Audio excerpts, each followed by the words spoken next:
ओंकार करता पुरख निर्वैर अजूनी सैभं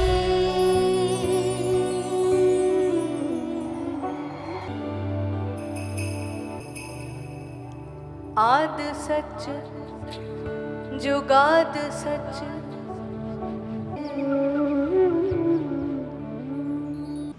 हे मनुष्य, मैं ईश्वर पुत्र आदि श्री अरुण न्यू हेवन स्थापना दिवस के आध्यात्मिक सम्मेलन में आपका हार्दिक स्वागत करता हूं।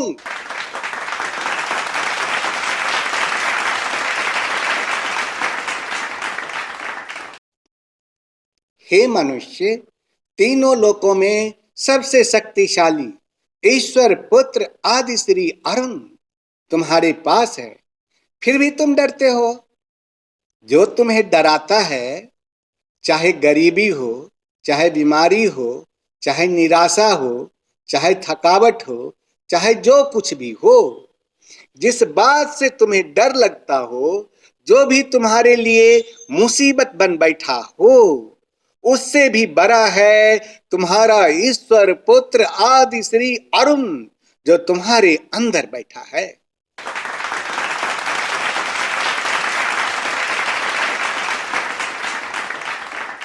और उसने तुम्हें चाबी दी है कि तुम्हारी जिंदगी में जो बड़े से भी बड़ा है ना, उसके शहंशाह को भी बांध करके ईश्वर पुत्र आदि श्री अरुण गहरे समुद्र में फेंक देने की ताकत रखता है।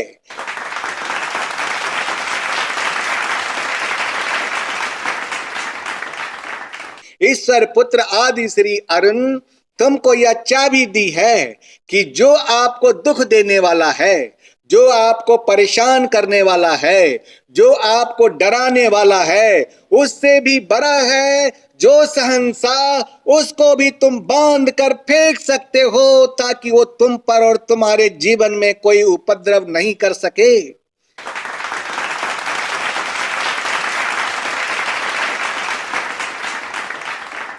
You can stop the work of devil through binding him in the name of Ishwar Putra Adi Shri Arun, so that he could not think to do harm in any walk of moment.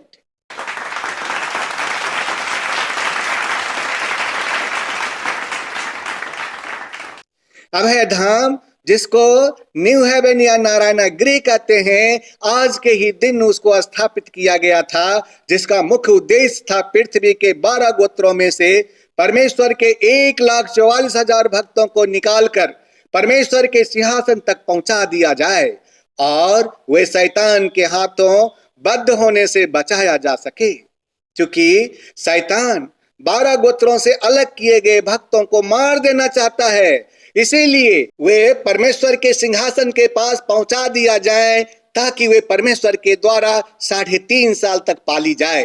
धर्मशास्त्र प्रकाशित वाक्य अध्याय 12 का श्लोक 3 से 6 उलट करके देखो।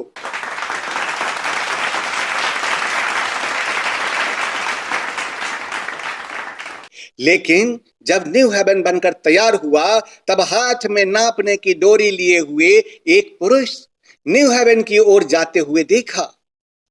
तब मैंने उससे पूछा, तो कहां जाता है? उसने मुझसे कहा, न्यू हेवन को नापने जाता हूं कि देखूं उसकी चौड़ाई कितनी है, उसकी लंबाई कितनी है और उसकी ऊंचाई कितनी है। तब मैंने क्या देखा कि जो दूत मुझसे बातें करता था वह चला गया और दूसरा दूत उससे मिलने के लिए गया और उससे कहता है, दौड़ कर उस जवान से कह कि न्यू हेवन बिना दीवार का शहर बनेगा, क्योंकि इसमें रहने वाले बहुत से मनुष्य तथा जानवर हैं, अर्थात इसका कोई भी बाउंड्री वॉल नहीं होगा। अर्थात न्यू हेवन मनुष्यों और घरेलू पशुओं की बहुतायत के मारे सरपना के बाहर बाहर भी बसेगी। बाइबल जकरिया अध्याय 2 का श्लोक 3 और 4 उल्टा करके देखो।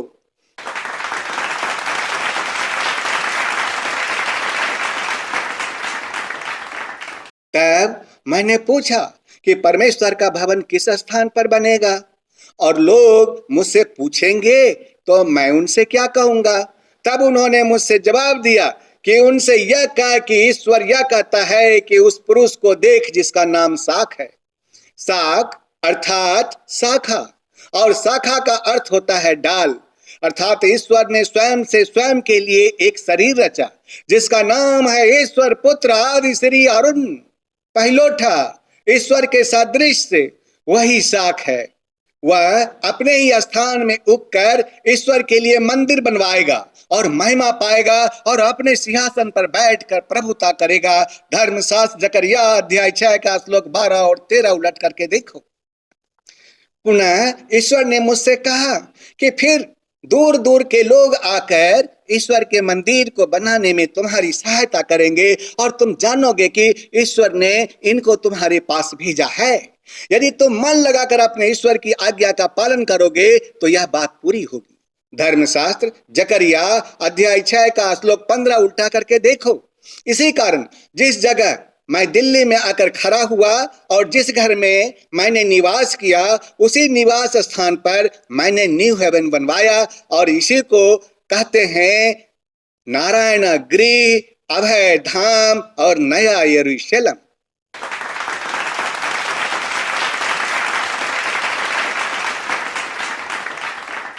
अब रामनगर में भी परमेश्वर का दूसरा भवन बनाने की तैयारी शुरू हो चुका है जिसका नाम रखा गया है कल्की धाम, जो अयोध्या से 250 किलोमीटर की दूरी पर स्थित है।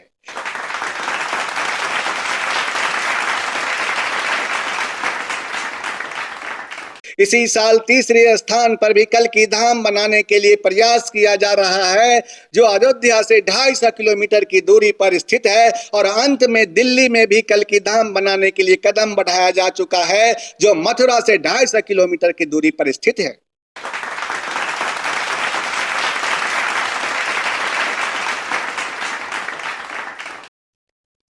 मैंने परमेश्वर से पूछा कि दिल्ली में कल्की धाम कब बनेगा। तब ईश्वर ने जवाब दिया कि यदि तुम इसी तरह मन लगाकर अपने परमेश्वर की आज्ञा का पालन करते रहोगे तो दिल्ली में भवन बनाने का यह काम पूरी होगी। इस प्रकार 4 धाम बनकर शीघ्र ही तैयार हो जाएगा।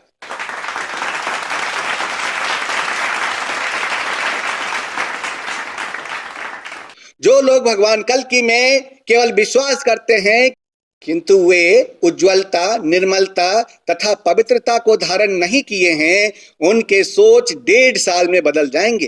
क्यों? क्योंकि 1.5 साल के बाद परमेश्वर के द्वारा निश्चित किया गया 3.5 साल पूरा हो जाएगा।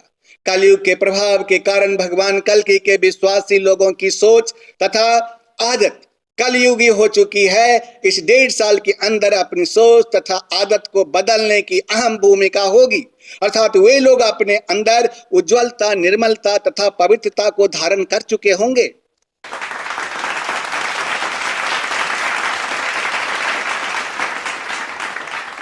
वर्तमान समय में लोगों की जो सोच और जो आदत है, इस आधार पर वे ईश्वर के साथ बिना मरे निज धाम नहीं जा सकते। मरणहार देह के अनुसार नहीं चल करके वे अमरता वाली देह धारण करेंगे, और इसके लिए ईश्वर पुत्र आदि श्री अरुण आप सबको अमरता वाली शरीर धारण करा देने के लिए तैयार हैं, ताकि आप सभी भगवान कल्की जी के साथ बिना मरे निज धाम के लिए प्रस्थान कर सकें।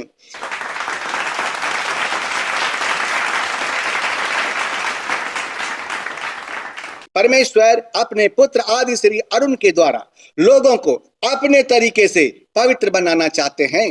धर्मशास्त्र यशाया अध्याय 45 का श्लोक 15 ईश्वर पुत्र के बारे में यह कहता है कि निश्चय तू ऐसा ईश्वर है जो अपने आप को गुप्त रखता है। धर्मशास्त्र यशाया अध्याय 3 का श्लोक 3 यह कहता है कि न्यू हेवन में जितने लोगों के नाम जीवन के पुस्तक में लिखे हैं वे पवित्र कहलाएंगे, और जीवन के पुस्तक में किसी व्यक्ति का नाम तब लिखा जाएगा जब वह उज्ज्वलता, निर्मलता और पवित्रता को धारण करेंगे।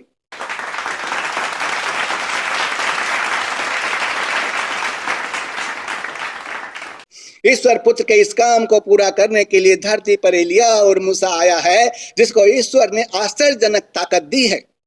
जो कोई उसके विरोध में खड़ा होगा एलिया और मूसा के मुख से आग निकलेगा जो बैरियों को भस्म कर देगा। वे वर्षा को भी रोक देंगे तथा जो लोग उनका कहना नहीं मानेंगे उनके पास एलिया और मूसा महामारियों को भेजेगा।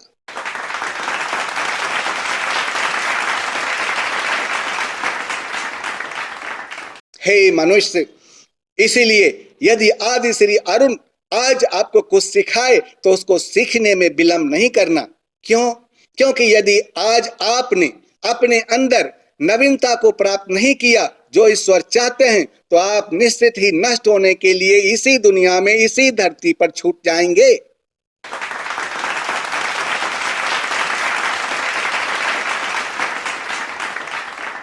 हे मनुष्य, आज जरा आप सोचो, आप 8वीं क्लास पास कर गए तो क्या आप 8वीं क्लास में ही बैठे रहोगे? अगर आप 9वीं क्लास में ना बैठकर 8वीं क्लास में ही बैठोगे तो क्या होगा? आपको 8वीं पास का सर्टिफिकेट भी नहीं मिलेगा और दूसरा, आपके जूनियर आप पर हंसेंगे और आपको इंसल्ट करेंगे। तो क्या यह आपको बर्दाश्त होगा? यही कारण है कि ईश्वर पुत्र समय और परिस्थिति के आधार पर आपको प्रमोट करते हैं और आपको आगे ले जाते हैं। यदि आप आगे जाने के लिए तैयार हो जाएं तो आप 9वें क्लास में आ जाएंगे, यानी कि आप उस मुकाम पर पहुंचा दिए जाएंगे जहां भगवान कल्कि के आगमन के समय में भगवान कल्कि के साथ आप निज धाम जा सकें।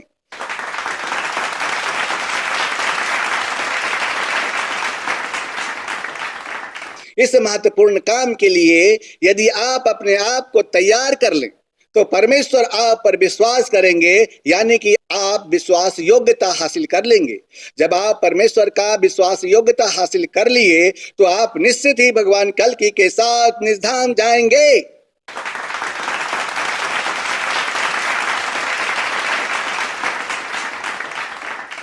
लेकिन यदि परमेश्वर का विश्वास आपके ऊपर नहीं है तो परमेश्वर आपको कोई जिम्मेदारी भी नहीं देंगे।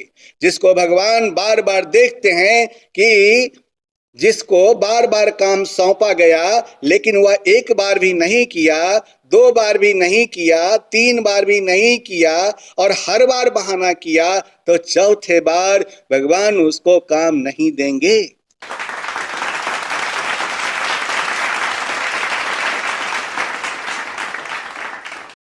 जब परमेश्वर देखते हैं कि यह भक्त विश्वास योग्य नहीं है तो परमेश्वर उस भक्त को काम देने से अपना हाथ रोक लेते हैं। अब प्रश्न यह उठता है कि क्या परमेश्वर आप पर विश्वास कर सकता है? परमेश्वर जिस जवाबदेह काम के लिए आपको खड़ा करेंगे तो क्या आप उसे पूरा करेंगे? यदि परमेश्वर आपको विश्वास योग्य नहीं पाते हैं तो आप जो कर रहे हैं उसे वे करते रहने देंगे। वे आपसे नाराज भी नहीं होंगे, परंतु आप पर विश्वास नहीं करने के कारण आपके ऊपर कोई जवाबदेही भी नहीं दी जाएगी। मेरी बात फिर से सुनिए, यदि आप परमेश्वर का विश्वास नहीं जीतिएगा तो परमेश्वर आपसे नाराज भी नहीं होंगे, वे आपको दंड भी नहीं देंगे, लेकिन आपको जवाबदेही भी नहीं देंगे।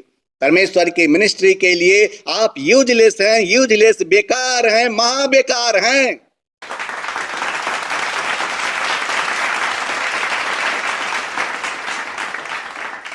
इसीलिए आप इस बात पर चौकस रहना कि परमेश्वर आप पर विश्वास करे।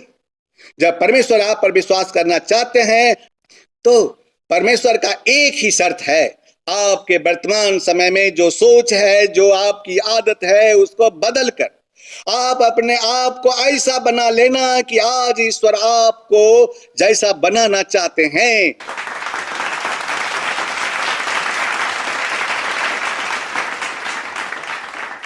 जो पुराने लोग हैं वे अपने आप को परमेश्वर की आज्ञा में अपने आप को बढ़ाने के लिए तैयार हैं, तभी परमेश्वर आप लोगों को जिम्मेदारी देंगे। यदि आप नहीं बदलेंगे और कसम खा चुके हैं कि हम तो नहीं बदलेंगे, तो परमेश्वर नए लोगों के द्वारा नया काम शुरू करेंगे जिसके प्रति आपकी कोई भागीदारी भी नहीं होगी। परमेश्वर अनेक बार अनेक तरह से आपको उदाहरण दे करके समझा चुके हैं, लेकिन उन्होंने जब यह देखा तब परमेश्वर छोटे छोटे बच्चों से बात करना शुरू किया। लेकिन उन्होंने जब यह देखा कि आप सुनने के लिए तैयार नहीं हैं तथा आप कोई भी जवाबदेह अपने ऊपर नहीं ले रहे हैं, तब परमेश्वर छोटे छोटे बच्चों से भी बात करना शुरू कर दिए हैं, क्योंकि आप उलझे हुए हैं। आप अपनी समस्याओं में, आप अपने परिवारों में, आप अपने घर के काम काज में, आप अपने बिजनेस में और आप अपने समाज के नियम और व्यवस्थाओं में।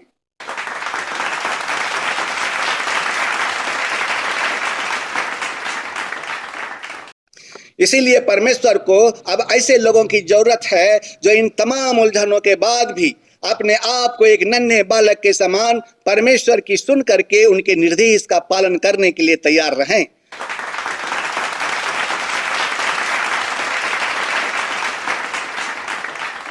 अब यहां पर दो ऑप्शन है।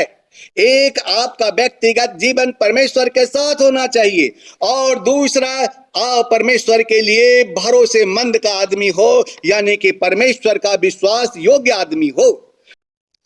मैं आदि श्री अरुण आपसे फिर कहना चाहता हूं कि जिस दिन आप अपने अंदर स्वयं पर आश्रित होंगे, उस दिन स्वाभिमान को जगाने में देर नहीं होगी। दूसरे शब्दों में, स्वाभिमान ही वह वजह है जो आपको स्वयं पर आश्रित बना देती है।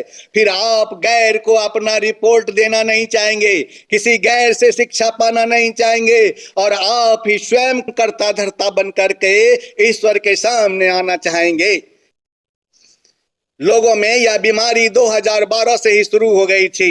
इसी घटिया सोच के कारण लोगों के दिमाग में जो आंदोलन बहुत पहले आ जाना चाहिए था, वह आज तक रुका रहा। परमेश्वर लॉकडाउन लाने के बाद तथा बहुत से लोगों को विश्राम देने के बाद एक ऐसा स्केच बना रहा है जिसको आज आप सेवा समझ रहे हैं, सेवा। अंत के दिनों में ये वाला जो मॉडल है, आपका कुछ भी हो सकता है, परंतु परमेश्वर इस धरती के अंदर प्रेरताई सूझबूझ, भविष्यवक्ता कार्यालय वाली सूझबूझ को डालने के द्वारा संपूर्ण धरती को एक संदेश देना चाहता है। आप इस फ्रेम में होकर के काम करेंगे, या परमेश्वर की इच्छा है। यदि आज कोई व्यक्ति इस परमेश्वर के स्केल के अनुसार अपने आप को ढाल करके उसकी कार्य प्रणाली को तोड़ने ममोड़ने में और स्वयं को उस लायक बनाने में प्रयास करे, तो कल आने वाली आंदोलन की क्रांतिकारी सदस्य आप भी बन सकते हैं।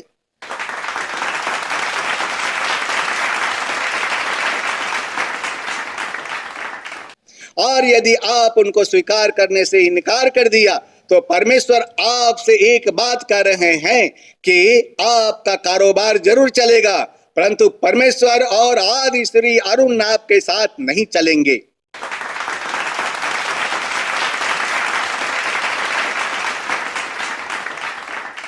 आप परिश्रम बहुत करेंगे, परंतु अच्छा रिजल्ट आपको बहुत कम मिलेगा।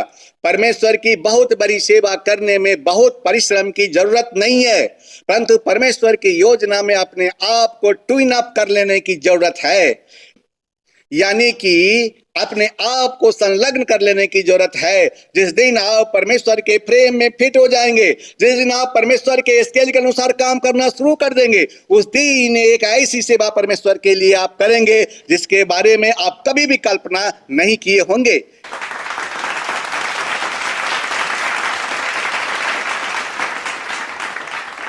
क्या आप जानते हैं कि इस दुनिया में सबसे ज्यादा परेशान कौन से लोग हैं? सिर्फ वही लोग जो स्वयं पर निर्भर हैं, स्वयं पर, जो सोचते हैं कि बच्चों की शादी मुझे करवानी है, घर मुझको बनवाना है, लोन मुझको चुकाना है, इसका रुपया मुझे देना है, ये चीज मुझे खरीदनी है, वो चीज मुझे करनी है। परमेश्वर सेल्फ डिपेंडेंट और काम की डिपेंडेंट के बीच जो चीज है, वो आप हो। आप ईश्वर पुत्र आदि श्री अरुण, और परमेश्वर उससे आपको हटाने की कोशिश करता है। परमेश्वर ऐसा इसलिए करते हैं ताकि आप जीरो हो जाओ, जीरो, और केवल परमेश्वर पर निर्भर होना सीख जाओ।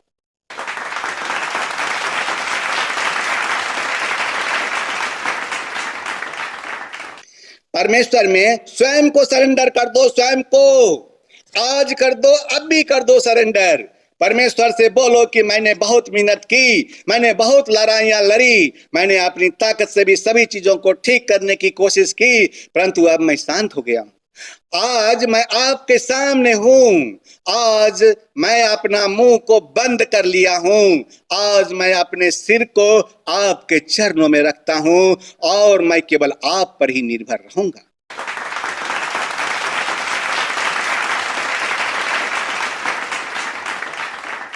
हे मनुष्य, अब जो होने वाला है वह बहुत ही बुरा है, बहुत ही बुरा। कली पुरुष के द्वारा निर्धारित राजनीति जिससे कि वे संपूर्ण धरती पर शासन करेगा, शरीरधारी व्यक्ति को धरती का राज्य देगा, तो आप जान लीजिए कि उस व्यक्ति को कहा जाएगा विनाश का पुत्र। कली पुरुष इस धरती को नाश करने के लिए इस विनाश के पुत्र का उपयोग करेगा। उपयोग धर्मशास्त्र प्रकाशित वाक्य अध्याय 13 का श्लोक 2 यह कहता है कि शैतान ने अपनी सामर्थ, अधिकार, सिंहासन और बड़ा अधिकार उसको दे दिया।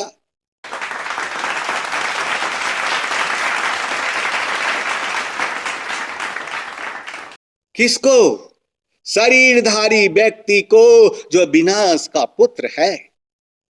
यूहन्ना ने जो देखा उसको साफ साफ लफ्जों में यह कहा कि जो पशु मैंने देखा है वो चीते के समान था और उसके पांव भालू के से थे और मुंह सिंह का सा था। उस अजगर ने अपनी सामर्थ और अपना सिंहासन और बड़ा अधिकार उसे दे दिया। इस प्रकार ईश्वर विरोधी अर्थात विनाश का पुत्र सारे देश की राजनीति का प्रधान बन जाएगा। उसको कहेंगे वन वर्ल्ड गवर्नमेंट प्रेसिडेंट। जब कभी भी 10 सिंह और 7 सिर की चर्चा होगी तो इसका मतलब है president of one world government.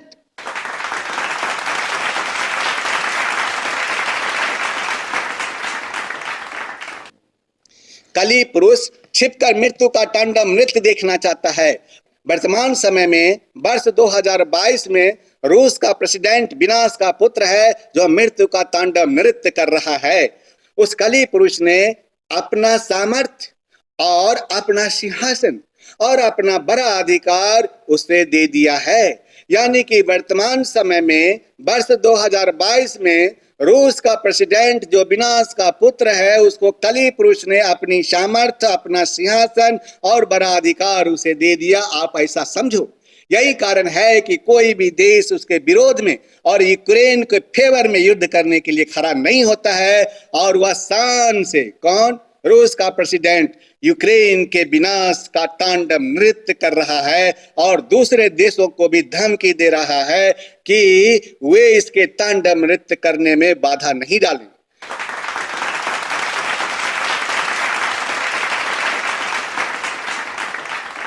धर्मशास्त्र प्रकाशित वाक्य अध्याय 13 का श्लोक 5 यह कहता है कि कली पुरुष के द्वारा रूस को बड़े बोल बोलने की निंदा करने के लिए उसे एक मुंह दिया गया है और उसे 42 महीने तक काम करने का अधिकार दिया गया, अर्थात उसको 3.5 साल तक काम करने का अधिकार दिया गया।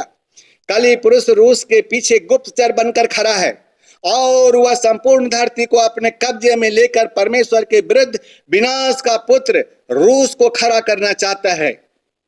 वे इसी कली पुरुष के इशारे पर संपूर्ण धरती पर युद्ध करेगा। युद्ध। किसी देश के राजा इस तरह का मृत्यु तांडव नृत्य नहीं करना चाहेगा, परंतु रूस के पीछे गुप्तचर के रूप में कली पुरुष है जो रूस को निर्देश दे रहा है कि तुम्हें इस तरह का काम करना है और यूक्रेन में मैं मृत्यु का तांडव नृत्य देखूंगा।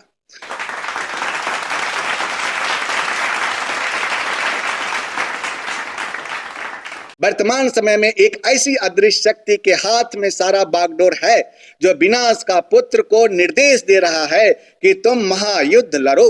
उस अदृश्य शक्ति के बारे में किसी को पता नहीं है कि वह अदृश्य शक्ति आखिर है कौन।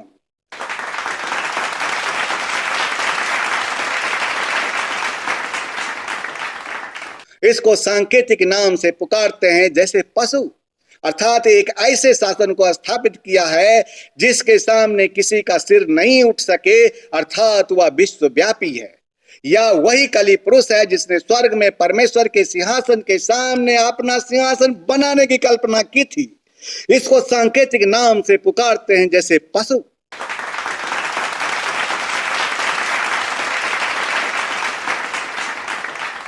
यूहन्ना देखता है कि उस पशु के ऊपर एक वेश्या बैठी है।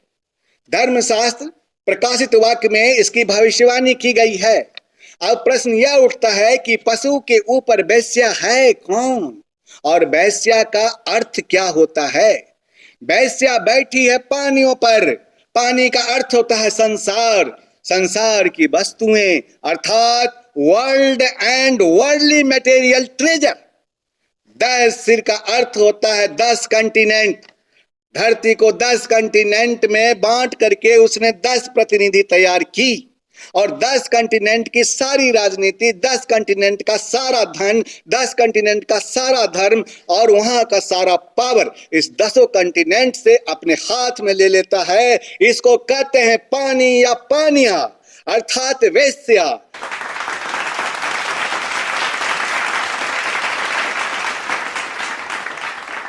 इसमें 4 चीजें आएगी, एक धर्म, एक राजनीति, एक पावर यानी कि 1 पावर और 1 मनी अर्थात 1 करेंसी जिसको कहते हैं फाइनेंस। ये चारों महत्वपूर्ण चीज हैं जिसको यूनाइट किया जाएगा, जिसको सारी दुनिया व्यवहार में ला रही है। मनी एक्सचेंज के द्वारा संपूर्ण संसार के करेंसी को एक करेंसी में बदलकर संपूर्ण विश्व का रुपया एक सिस्टम के काम में लाया जाएगा। स्त्री की चर्चा की गई है। उस स्त्री का अर्थ है कली पुरुष के दूसरी दूषित रणनीति रूप योजना के अंतर्गत विनाश के पुत्र को यह अधिकार दिया गया है कि उसके बुद्धि का नियंत्रण करे इसी स्त्री के द्वारा, अथवा उसके बुद्धि का नियंत्रण इसी आत्मा के हाथ में है अर्थात इसी स्त्री के हाथ में है।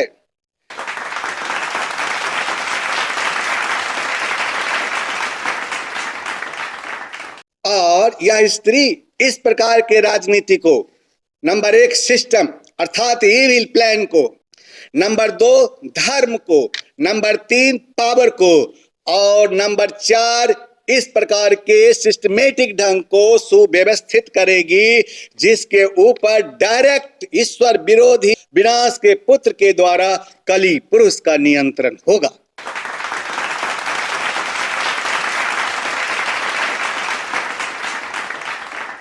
इसीलिए अब समय आ गया है कि आप देखेंगे कि जाति पर जाति और राज्य पर राज चढ़ाई करेंगे।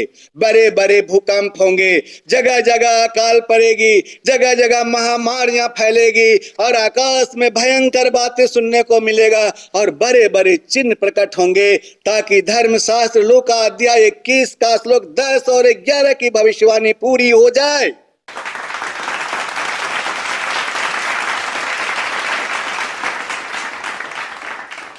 सभी देशों पर संकट और बहुत बड़ा क्लेश उपस्थित होगा।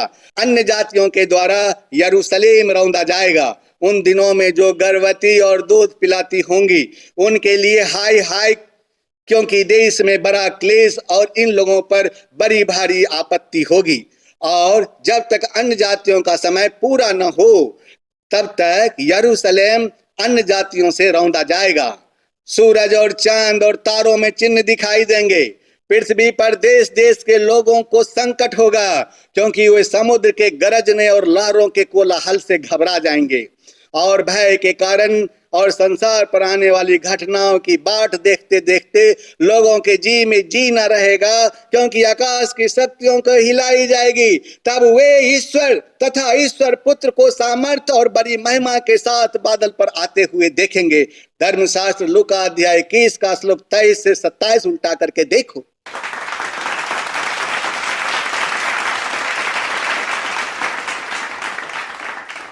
जिन लोगों के कान में परमेश्वर की बात ईश्वर पुत्र आदि श्री अरुण भविष्यवक्ता अर्थात एलिया प्रेरित अर्थात मूसा के द्वारा पढ़े तो हैं, परंतु इनकी बातों को अनसुना कर दिए हैं और ढिठाई से अपनी बुद्धि के द्वारा ईश्वर विरोधी काम कर रहे हैं, तो उनके लिए वह बड़ा ही भयानक दिन होगा।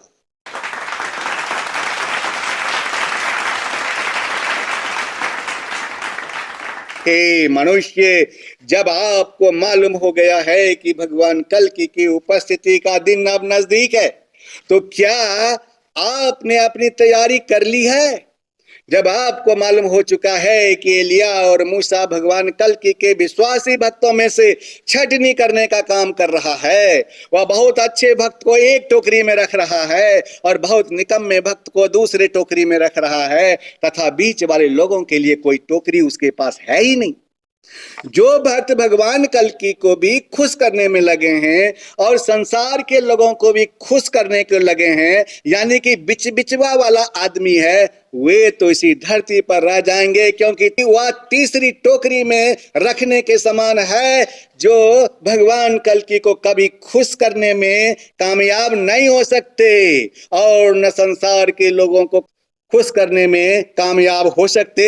वे इसी धरती पर, वे इसी दुनिया में नष्ट होने के लिए रह जाएंगे, क्योंकि एलिया और मूसा के पास तीसरी टोकरी तो है ही नहीं जिसमें ऐसे लोगों को रखा जाए।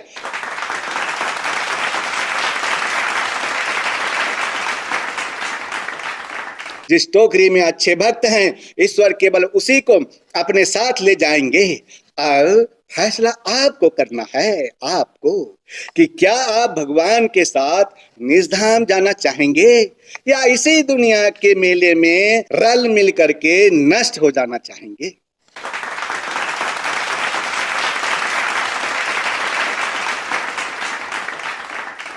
आज जो भी व्यक्ति मेरी बातों को सुन रहे हैं, उनमें प्रत्येक व्यक्ति से हम पूछना चाहते हैं कि आप में से कितने व्यक्ति हैं जो ईश्वर के आने की बात सुन करके अपने आप को तैयारी करने में जुट गए हैं, और कितने हैं जो तैयारी कर चुके हैं।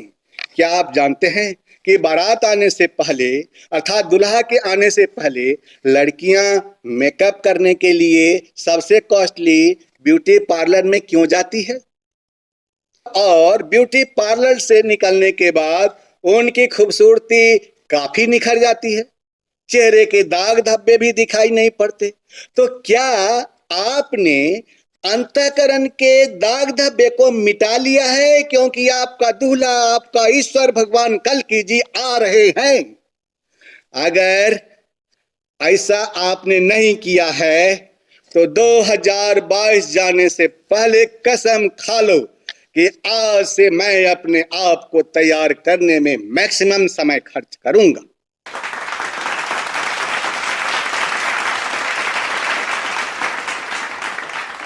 धर्मशास्त्र प्रकाशित वाक्य में यूहन्ना यह कहता है कि तैयारी कर, क्योंकि दूल्हा आ रहा है। हे मनुष्य, क्या आप जानते हो कि आप तैयार कैसे होंगे? इस बात को दिमाग में रखो कि जीवन खतरे में है, इसलिए तैयार होना ही है। दूसरी बात, आप दूसरे को झांकना अभी से बंद कर दो, अभी से। दूसरे के स्टेटस को अभी से चेक करना बंद कर दो, अभी से। क्यों? क्योंकि दूसरे के जीवन को जानने में आप इतना तल्लीन हो गए हो कि आप स्वयं को भूल चुके हो।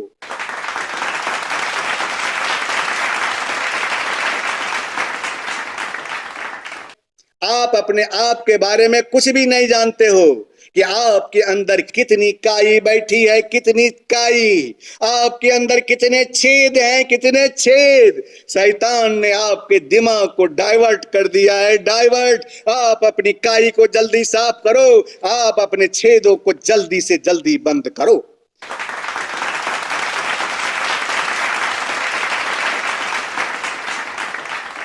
अगर यदि तैयार होना है तो दूसरों के जीवन में ताका झांकी अभी से, इसी वक्त से बंद करो, नहीं तो तुम कभी भी तैयार नहीं हो पाओगे, कभी भी नहीं। ईश्वर पुत्र ने क्यों कहा लूत की पत्नी को देखो और याद करो? ईश्वर ने कहा कि आगे देखो। लूत बूढ़ा होने के बावजूद भी आगे देखा और पहाड़ पर चढ़ गया। लेकिन लूत की पत्नी ईश्वर की बात को नहीं मानी, वह पीछे मुड़ के देखी और वह नमक का खंभा बन गई। इसीलिए ईश्वर ने कहा कि लूत की पत्नी को देखो और उसको याद करो, कहीं ऐसा ही हाल तुम्हारा भी ना हो जाए।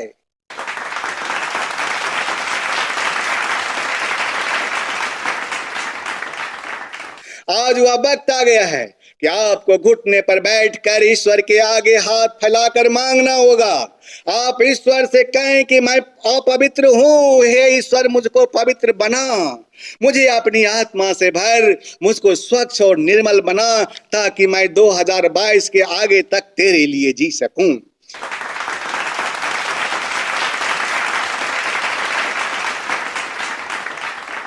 हे मनुष्य, अभी अभी मैंने जो आपसे 3 बातें कही है, इन 3 बातों को याद रखना यदि आप सचमुच तैयारी करना चाहते हो तो। हे मनुष्य, यह ईश्वर पुत्र आदि श्री अरुण आपसे यह कहता है कि सारा संसार कली पुरुष अथवा शैतान के वश में है। धर्मशास्त्र 1 यूहन्ना अध्याय 5 का श्लोक 19 और 20 में यूहन्ना ने गवाही दिया कि सर्वशक्तिमान ईश्वर से हम हैं और सारा संसार उस दुष्ट के वश में पड़ा है। हे मनुष्य, वक्त रहते आप स्वयं में बदलाव कर लो, आप पवित्रता को धारण कर लो, क्योंकि ईश्वर पवित्र हैं। समय की यह मांग है कि आज आप आदि श्री अरुण की बातों को सुन लो। अगर यदि आज आप मेरी बातों को मानोगे तो मैं आपको अपने साथ निजधाम ले जाऊंगा।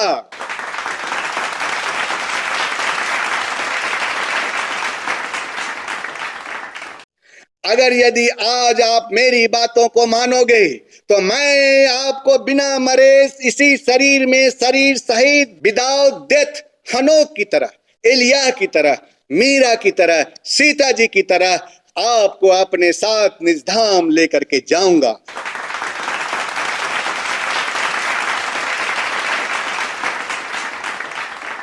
और जो व्यक्ति मेरे बातों को नहीं सुनेगा, जो व्यक्ति मेरी बातों को नहीं मानेगा, जो व्यक्ति मेरी बातों पर नहीं चलेगा, वह इसी संसार की मेला में हमेशा के लिए नष्ट हो जाएंगे।